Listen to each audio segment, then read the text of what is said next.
दोस्तों, देश की राजधानी नई दिल्ली से वाराणसी तक हाई स्पीड बुलेट ट्रेन संचालन के लिए सर्वेक्षण कार्य इन दिनों व्यापक स्तर पर चल रहा है। इस महत्वाकांक्षी रेल परियोजना के साल 2026 तक पूरा होने का लक्ष्य निर्धारित किया गया है।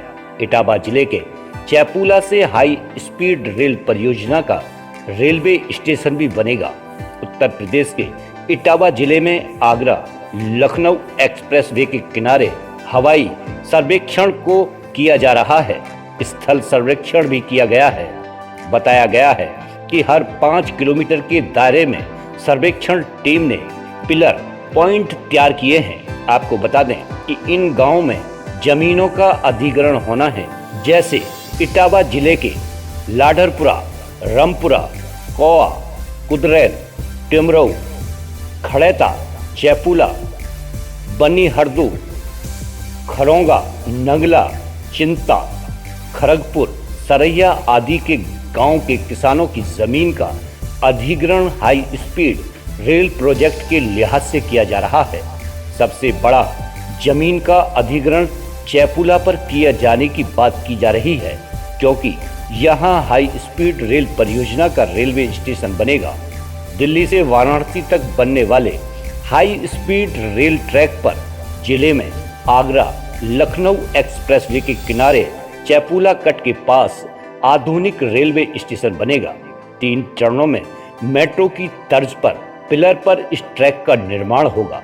ट्रैक बनाने में किसानों की ज्यादा जमीन नहीं लेनी पड़ेगी, इसलिए एलिवेटेड ट्रैक बनाया जाएगा।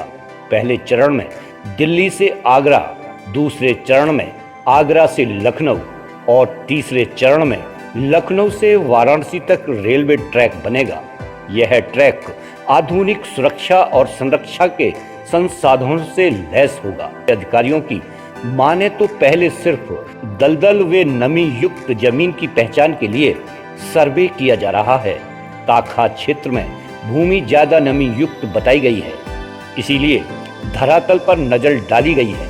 अब 1 साल के अंतराल में जमीन अधिग्रहण के साथ ही निर्माण की प्रक्रिया शुरू हो जाएगी। दिल्ली के सराय काले खां से मथुरा, आगरा, इटावा, कन्नौज, लखनऊ होकर वाराणसी के भदोई तक यह ट्रैक बनेगा। इसकी कुल लंबाई 816 किलोमीटर है। इस दूरी को हाई स्पीड ट्रेन 4 घंटे में तय करेगी।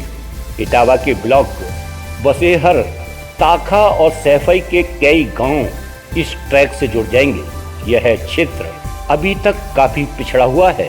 एक्सप्रेसवे के बाद हाई स्पीड ट्रैक पर स्टेशन बनने से क्षेत्र को नई पहचान मिलेगी। क्षेत्र के विकास संग लोगों को रोजगार भी मिलेगा। बुलेट ट्रेन के लिए जमीन से करीब 10 मीटर ऊंचा ट्रैक बनाया जाएगा। कृषि भूमि पर मौजूदा सर्किल रेट से 4 गुना और आबादी क्षेत्र में 2 गुना मुआवजा नियमानुसार दिया जाएगा। बुलेट ट्रेन के ट्रैक को ली जाने वाली जमीन के लिए प्रोजेक्ट के अधिकारियों और किसानों के बीच संयम बैठक हो चुकी है।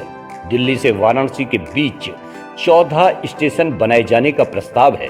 प्रोजेक्ट से जुड़े अधिकारियों की माने तो पहले सिर्फ 12 स्टेशन बनाए जाने थे, लेकिन कानपुर और न्यू भदोई को इसमें जोड़ा गया है। दिल्ली से वाराणसी तक बुलेट ट्रेन जमीन के साथ ही सुरंग और एलिवेटेड ट्रैक से भी गुजरेगी। लाइट डिटेक्शन एंड रेजिंग सर्वे तकनीक से नई Delhi Varanasi national high speed rail corridor का सर्वेक्षण कार्य पूरा कर लिया गया है।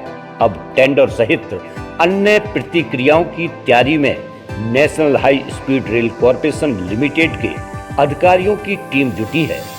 NHS RPL की ओर से जो जानकारी मिली, उसमें कहा गया है कि नई Delhi Varanasi national high speed rail corridor के भूमि सर्वेक्षण का कार्य पूरा कर लिया गया है। एरियल लिडार का सर्वे सफल रहा है। आगे की अब अन्य योजनाओं के बाबत रिपोर्ट तैयार की जा रही है। सर्वे की रिपोर्ट आने के बाद इस रूट पर अमली जामा पहनाने की कवायद शुरू हो जाएगी। National high speed rail corporation limited high speed rail परियोजनाओं को लागू करने के लिए भारत सरकार और राज्य सरकार का एक संयुक्त उद्यम है जो इन दिनों लिडार तकनीक के सहारे नई दिल्ली से वाराणसी तक हाई स्पीड रेल कॉरिडोर का सर्वे कर रहा है। लिडार सर्वे के बाद रूट तय होते ही जमीन अधिग्रहण का दौर शुरू हो जाएगा। इसके लिए 4 चरणों की तैयारी की गई है। पहले चरण में सेमिनार और प्रस्तुतिकरण के कार्यक्रमों का आयोजन होना है। दूसरे चरण में पेपर वर्क और तीसरे चरण में अधिग्रहण के लिए खाते खोलने की प्रक्रिया का अनुपालन पूरा किया जाएगा और अंतिम चरण में दावों का निस्तारण किया जाएगा। इस प्रकार 4 चरणों में जमीन अधिग्रहण का कार्य पूरा होगा। तो दोस्तों, ये जानकारी आपको पसंद आई होगी। आप अपना प्यार और सहयोग यूं ही बनाए रखें। धन्यवाद।